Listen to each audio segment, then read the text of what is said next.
Aujourd'hui, nous allons rencontrer Julie Gore, une artiste de la collection de l'Artothèque municipale d'Angoulême. Bonjour Julie, comment vas-tu? Ça va plutôt bien. Le docteur m'a conseillé de boire du jus d'orange pressé, mais sinon ça va. Dans le contexte actuel, j'ai aussi envie de te demander comment as-tu vécu le confinement en tant qu'artiste? Le confinement, ça a été assez compliqué pour tout le monde, hein, mais en ce qui me concerne, côté créatif, ça a été des grands hauts. C'est-à-dire qu'il y a eu des semaines où j'ai vraiment bossé. Voilà, j'étais dans une espèce d'euphorie créative de ne plus pouvoir m'arrêter.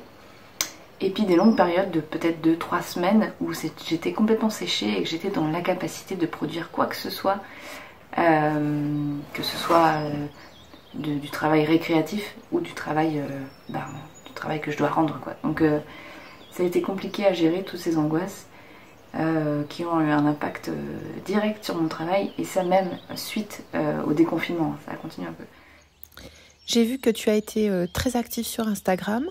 Tu as proposé une lecture de ton dernier album et des portraits dessinés, les mini. Donc c'est sûr que la présence sur Instagram m'a aidé un petit peu à penser à autre chose que les infos, ou y penser différemment. Avec le portrait, les mini-portraits, là j'étais justement dans une phase ultra créative où j'avais besoin de dessiner, j'avais envie de faire plein de choses.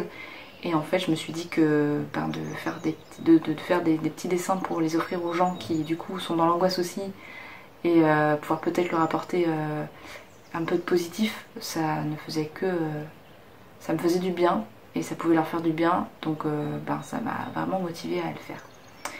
Ça m'a boosté, quoi. Ça m'a aidé à surmonter des phases basses. Donc c'est cool, ça a vachement plu. Ça m'a permis aussi de mettre des visages sur des pseudos qui me suivent, donc ça c'était trop cool de pouvoir du coup parler plus aux gens, et voilà, créer un contact humain en fait, qui manque parfois cruellement sur les réseaux sociaux. Et puis surtout qu'avec les distanciations sociales, être seule chez soi c'est pas simple, même si je suis en famille, mais du coup là c'était cool de pouvoir faire des rencontres pendant le confinement, c'était vraiment super. Et la lecture, j'ai fait une lecture en direct de La Savane aussi. C'était super chouette, j'ai bien aimé me prêter à ce jeu, de ne pas lire un livre pour ma fille cette fois, mais de la lire pour des gens qui me regardent sur Instagram. C'était bien chouette. Tu es graphiste, illustratrice et dessinatrice. Tu vis et tu travailles à Angoulême. Peux-tu nous en dire plus sur ton parcours? Oui, je suis illustratrice, graphiste, je vis sur Angoulême depuis 10 ans, presque 10 ans. Je suis d'origine parisienne, enfin de banlieue parisienne, j'ai bougé en banlieue et sur Paris. J'ai fait mes études dans le 13e arrondissement, à Corvisart. Et puis quoi? Et puis voilà, j'ai fait une FCL illustration après mon bac pro en communication graphique. Et puis pendant cette FCIL, j'ai eu mes premières expériences professionnelles dans le milieu du graphisme, pardon, et de la bande dessinée, puisque j'ai fait mon premier assistant à couleur sur un album avec Guillaume Dumont et Umdi. Donc du coup j'ai enchaîné ensuite, ça s'est fait naturellement. J'ai rencontré en arrivant à Angoulême, à l'ESI d'Angoulême, d'autres auteurs avec qui j'avais des amis communs, et tout s'est fait très vite. Le réseau BD s'est tissé assez rapidement finalement pour moi. Même si j'ai jamais vraiment voulu faire de BD, j'ai toujours été plus attirée par le livre pour enfants. Mais c'est pas du tout le même réseau, mais c'est pour ça qu'aujourd'hui je me retrouve un petit peu à faire de la BD pour enfants, mais qui n'est pas vraiment de la BD, mais qui n'est pas vraiment de l'album. Enfin, je suis un peu dans une espèce d'entre-deux, parce que je connais surtout du monde dans le milieu de la BD. Donc voilà. Mais bon, petit à petit, je fais surtout de la jeunesse. Est-ce que tu peux nous parler de ton style? Comment le définirais-tu? Car je pense à la couverture de l'ouvrage féministe qui est très différente du style que l'on connaît notamment avec la série de sérigraphie Pop Cycle. J'ai des styles de dessin assez variés, parce que j'aime bien varier les techniques, du dessin numérique à l'aquarelle ou la plume ou le tampon. J'aime bien essayer plein de choses, sinon je m'ennuie. Donc, mais bon, je pense que mon fil conducteur, ça resterait quand même le fait que j'ai toujours une intention mignonne, je sais pas si c'est le mot, mais j'ai toujours l'intention de faire des dessins tendres qui font sourire, quoi. C'est toujours le but de mon action, c'est de faire plaisir aux gens. Donc voilà. Concernant la couverture de Féministe, elle n'est pas de moi, elle est de Julia Wouters, donc qui est très très belle d'ailleurs, j'adore les couleurs. Mais non, j'ai fait une petite BD dans cet album, mais qui est en noir et blanc, et qui est dans un style de dessin encore différent, à la plume cette fois, mais que j'ai dessiné avec un bidou gros comme ça. Donc du coup, c'est encore un autre style, mais là j'avais un handicap physique. Mais oui, j'aime bien aussi avec Pop Circle, c'est sûr que travailler la sérigraphie, pour moi c'était aussi intéressant d'utiliser le procédé de la sérigraphie qui est une superposition de couches dans la réalisation de ces images. Donc c'est pour ça qu'il y a tout ce jeu de transparence qui pour moi c'était intéressant quoi, de l'aborder de cette façon par rapport au procédé de superposition de passages en sérigraphie. Voilà. Pour revenir sur l'ouvrage Féministe et évoquer Bonjour Madame, est-ce que les questions liées au genre et au féminisme au pluriel sont des thèmes qui te sont chers et que tu souhaites continuer à développer ? Donc oui, j'ai eu grand plaisir à raconter mon petit chemin de grossesse dans ce livre collectif qui est Féministe. Voilà, alors j'ai raconté une anecdote à Marie Gloris pendant ma grossesse et elle m'a proposé ensuite de participer à ce collectif. Mais je l'ai pas fait, j'ai pas réalisé cette petite bande dessinée pour cet ouvrage. C'est cette histoire-là que j'avais envie de raconter, qui a eu l'opportunité d'avoir comme support ce livre collectif. Donc ça a été pour moi quelque chose de très nouveau parce que je ne fais jamais de dessin ou d'illustration autobiographique, c'est toujours de la fiction. Donc là, parler de moi, ça a été très compliqué, me dessiner aussi. D'ailleurs, je me suis dessinée comme une grosse saucisse dans cette histoire. Mais voilà, il était important de parler J'étais obligée de parler de la grossesse avec mon point de vue, parce que c'est hyper personnel, cette histoire-là de maternité. Parce que j'ai vécu des trucs vraiment nouveaux, évidemment, mais auxquels je ne m'attendais pas du tout. Par rapport à l'appropriation du corps des autres ou du corps médical, ça a été pas toujours simple. Donc voilà, et puis par rapport à Bonjour Madame, évidemment, c'est des choses qui me touchent aussi en tant que fille, en tant que femme, en tant que maman d'une petite fille aujourd'hui, même si je pense que si j'avais été mère d'un petit garçon, ce serait exactement la même chose. Évidemment, les questions d'égalité entre les genres, quel qu'il soit, m'importe énormément, mais comme devrait importer à toute la société, je pense. Donc évidemment, c'est quelque chose qui compte énormément. Après, je ne suis pas dans une démarche engagée dans mon travail, c'est-à-dire que, encore une fois, je fais les choses plus pour faire sourire et pour faire du bien, plutôt que pour parler politique, parce que je ne suis pas très douée pour parler de politique, je suis nulle pour les débats. Donc du coup, si je faisais plus d'histoires engagées, il faudrait que je sache en parler. Et je suis pas très à l'aise là-dedans, donc je préfère laisser ça aux collègues qui s'en sortent bien mieux que moi et me contenter de faire sourire les gens. Voilà. Mais avec une démarche toujours, bien sûr, très bienveillante et le plus équitable possible, bien sûr. Tu as dessiné plusieurs albums jeunesse, parmi lesquels Pout et Pout avec Éric Ventier. Est-ce que tu peux nous en dire un peu plus sur Pout et Pout ? Pout et Pout, c'est deux petits extraterrestres qui ont 3 rêves dans la vie, c'est faire des châteaux de sable, marcher sous la pluie et jouer aux jeux vidéo. Mais sur leur planète, il n'y a pas de plage, il pleut jamais et le jeu vidéo n'a pas encore été inventé. Donc ils décident de partir à l'aventure pour trouver leur planète idéale. Donc pour ça ils ont besoin d'une fusée, mais ils n'en ont jamais vu une. Alors ils vont essayer de construire une fusée, enfin, c'est toute une aventure qu'a écrite Eric pour ces 2 petits personnages-là, qui vivaient déjà dans mes carnets il y a quelques années avant le livre, mais qui n'avaient pas vraiment de trame comme ça scénaristique. Donc Eric, il a réussi avec sa plume à leur inventer toute une vie et j'en suis ravie et je suis très contente de ce livre. Et c'est mignon, c'est absurde, ça fait sourire, c'est bienveillant, bon voilà quoi, c'est débile aussi, c'est tout ce que j'aime quoi. Et voilà, je suis très contente d'avoir collaboré avec Eric sur ce livre, vraiment. La savane en ménage vient de sortir. Je crois que l'on peut encore écouter ta lecture sur Instagram. Est-ce que tu peux nous raconter un petit peu l'histoire ? Savane en ménage, ça vient de sortir, ça devait sortir en mars, mais du coup ça a été décalé, n'est-ce pas ? C'est l'histoire d'animaux de la savane qui un beau matin vont popper, vont apparaître dans un village. Donc c'est comment les villageois vont gérer cette crise, vont gérer ces nouveaux voisins encombrants et parfois terrifiants, et se rendre compte en fait avec un petit peu d'effort on peut très bien cohabiter.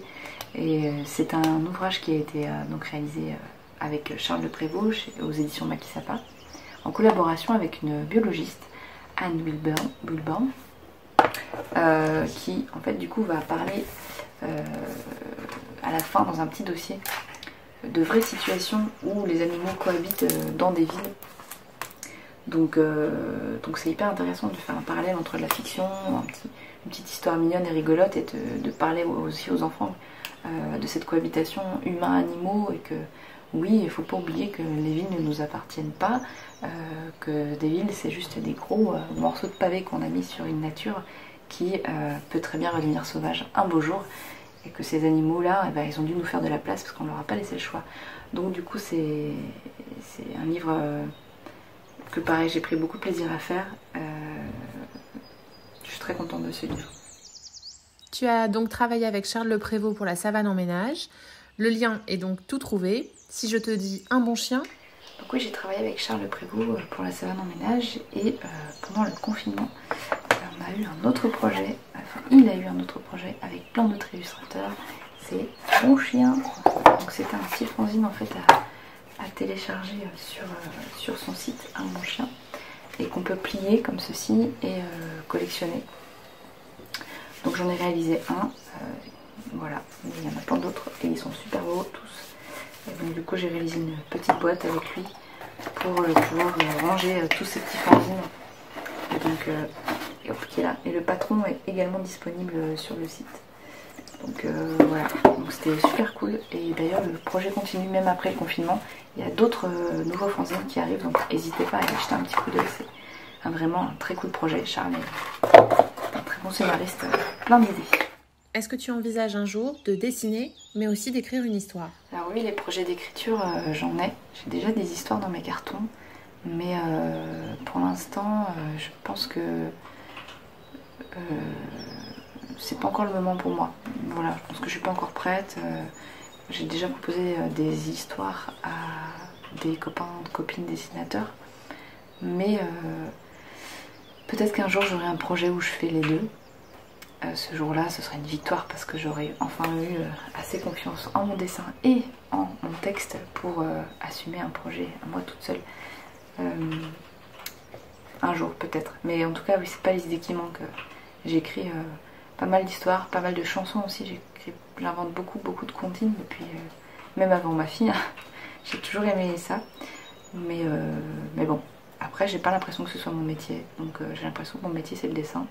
Est-ce que c'est parce que c'est ma formation et que je fais beaucoup de fautes d'orthographe? Moi, je pense que du coup, je suis pas légitime à écrire. Bon, ce qui est bête en fait, parce qu'il y a des scénaristes qui font des fautes d'orthographe. Mais bon, un jour peut-être. Peux-tu nous parler de l'exposition Chorégraphie et des ours qui dansent, puis de la partie de ton travail qui est dédiée au design graphique et donc à la création d'objets et de visuels? Est-ce que ton travail de graphiste et ton travail de dessinatrice et d'illustratrice forment un tout, ou est-ce que tu hiérarchises les différents domaines dans ton travail? L'exposition Chorégraphie, c'est une expo qui a été proposée en parallèle du livre, donc le collectif Chorégraphie qui a été mené par Café Cride, dans lequel je raconte l'histoire tragique de la danseuse romantique Emma Livry, qui a pris feu sur scène. C'est une histoire terrible. C'est peut-être même la première fois que j'illustre d'ailleurs une histoire tragique comme ça. Je l'ai fait en noir et blanc, au crayon de couleur, au crayon de papier. Et c'était très chouette de, encore une fois, explorer une nouvelle méthode, une nouvelle technique graphique. J'ai beaucoup aimé. Et en parallèle, donc cette exposition, on avait la possibilité d'illustrer une autre danse qui n'était pas présente dans le livre. Et pour ça, j'ai choisi par le folklore russe, parce que Ayant passé quelques temps en Finlande, j'avais envie de parler de cette ambiance-là, de ce que m'avait évoqué ce passage dans le Nord. Donc du coup, puis aussi parce que j'aime pas dessiner les humains, donc dessiner des ours, ça m'arrangeait bien. Mais voilà, donc ça c'est pour chorégraphie, pour cette expo, ces ours là que j'ai dû faire en grand format. C'est pas souvent parce que je dessine tout petit d'habitude. Donc là j'ai dû un peu sortir de ma zone de confort et c'était vraiment un challenge, mais je regrette pas. Je pensais pas que ces ours prendraient une telle importance. En fait, ça a été un déclic pour reprendre toute la technique tradie que j'avais un peu laissée de côté pour le numérique. Donc depuis les ours, j'ai repris l'aquarelle et c'est vraiment un plaisir. C'est sûr que comme j'ai plein de petits projets différents, donc c'est sûr des petits motifs donc pour des baby box pour French Poupon, ou là c'est du numérique. Je vais travailler sur la charte graphique de l'île aux images, vous savez, du noir et blanc. Là j'ai des commandes pour des marques de papeterie, de jouets pour enfants, donc c'est encore autre chose à côté du livre. C'est vrai que du coup j'illustre sur plein de supports différents et c'est ce que je voulais, donc je suis vraiment contente et satisfaite de pouvoir varier comme ça les supports. Mais je ne hiérarchise pas vraiment ma méthode. C'est vrai que chaque projet a une méthode particulière et ça me plaît en fait de pouvoir varier tout ça, et c'est vraiment un mélange, c'est-à-dire que cette illustration pour chorégraphie a amené d'autres choses dans de futurs projets. Donc ils se nourrissent tous mutuellement, quoi. Donc c'est vraiment c'est un tout en fait, même si tous les projets sont très différents finalement. Pour conclure, quels sont tes projets en cours et à venir? Donc en ce moment, comme je disais, je travaille pour une commande d'une marque de papeterie de jouets assez connue. Donc ça c'est super, c'est la première fois que je travaille avec eux. Je suis enchantée de pouvoir m'amuser sur de nouveaux supports. Donc ça c'est cool. Mais après c'est aussi des nouvelles contraintes que je ne connais pas, ça prend du temps. Et avec ce confinement et ce déconfinement qui était pas mal stressant, ça me ralentit énormément dans mon travail. Je n'ai pas le même rythme que d'habitude, je n'y arrive pas tout simplement. Donc du coup je suis un peu en retard sur d'autres choses.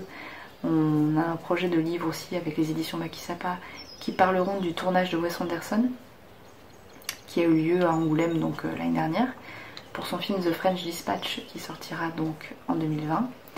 Donc ça j'ai hâte aussi, c'est un projet qui a été tout petit et qui a pris une ampleur bien plus importante que ce que j'avais imaginé. Donc voilà, donc ça c'est cool, je bosse là-dessus aussi. Donc sur la charte graphique du livre, pas que sur la charte, enfin on est plusieurs, mais du coup je mets ma patte aussi sur l'image du livre, et puis j'ai des illustrations à l'intérieur, une BD. Et puis aussi mon projet de Poussière la petite sorcière que j'ai toujours dans mes cartons, que j'ai hâte de pouvoir illustrer à temps plein, j'espère à un moment, parce que je vais pas me plaindre, mais du coup toutes ces petites commandes, tous ces petits travaux ont fait que mes projets perso se sont un petit peu décalés, reportés. Donc voilà où j'en suis. Ça va, c'est plutôt bon signe du coup je pense. Je vais pas me plaindre, même si j'aimerais bien, évidemment, on est toujours de toute façon satisfait, mais j'aimerais bien pouvoir bosser sur Poussière la petite sorcière vite, parce qu'elle me manque Poussière. Voilà. Merci beaucoup Julie pour le temps que tu nous as accordé. Si vous souhaitez en savoir plus sur Julie Gore, n'hésitez pas à vous abonner à la page Facebook de Julie ou à son Instagram, ou encore consulter son site internet Gorosaure. Vous pouvez également vous procurer son dernier album, La Savane en ménage.